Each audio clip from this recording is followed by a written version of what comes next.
শুধু সকাল বিকাল দুই বেলা যদি আমার খাবারের বন্দোবস্ত হয়, আমি আর নবীর লক ছাড়ি না। আমার আনসার সাহাবারা ক্ষেত খামারের কাজ করতো, আমার মুহাজির সাহাবারা ব্যবসা করতো, আর আমি নবীর সাথে সাথে থাকতাম। 5374টা হাদিস তিনি বর্ণনা করেছেন।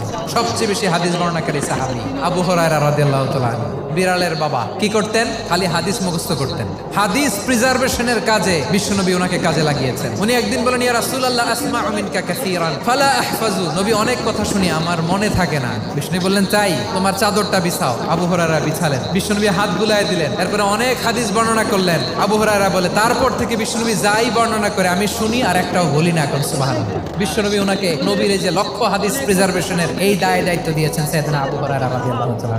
আপনারা কি খেয়াল করেছেন কত বড় চৌকস ট্যালেন্ট হান্টার ছিল আমার নবী? এক একজনের এক এক ট্যালেন্ট, এক একজনকে এক এক দায়িত্ব দিয়েছেন, এক একজনের প্রতিভাকে এক একভাবে বিকশিত হওয়ার সুযোগ দিয়েছেন। আওয়াজ করে বলেন ঠিক কি না?